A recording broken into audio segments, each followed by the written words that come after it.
दक्षिण और उत्तर का झगड़ा कराने की कोशिश जो मोदी की थी, उसको नाकाम करने का काम इस बिल को गिरा करके विपक्ष ने किया। सब बीजेपी कह रही है कि विपक्ष जो है वो महिला विरोधी है। ये महिला विरोधी? अरे भाई, महिला आरक्षण बिल था ही नहीं। आप बताइए 2023 में जो बिल पास किया था, मोदी जी ने किया था।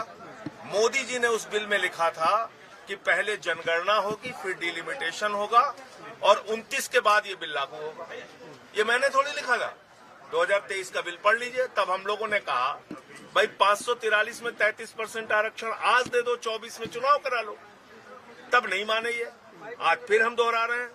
कल लेके आओ स्पेशल सेशन, एक दिन का और बढ़ा दो। अभी तो है कल का सेशन। 543 में 33% आरक्षण देना हो, आज दे दो, आज दो।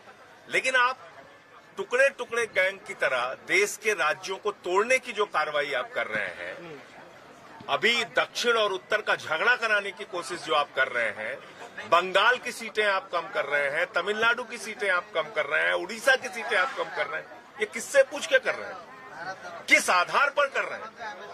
2011 का सेंसस कैसे माना जाएगा? आप तो कह रहे हैं 26 में जाति जनगणना आपने शामिल किया, 11 में तो जाति जनगणना शामिल है नहीं।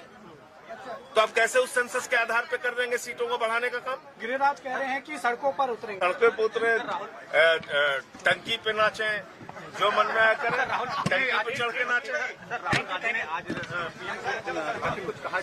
लोग ये मानते हैं कि भारतीय जनता पार्टी टुकड़े टुकड़े गैंग बनके इस देश को तोड़ने का जो काम कर रही थी, दक्षिण और उत्तर के बीच झगड़ा कराने की जो उनकी साजिश थी, बंगाल, उड़ीसा, तमिलनाडु, केरला जैसे राज्यों को सीटें कम करने की जो उनकी साजिश थी और देश में एक विभाजन पैदा करके झगड़ा कराने की कोशिश को, इस बिल को हरा के हम लोगों ने नाकाम किया।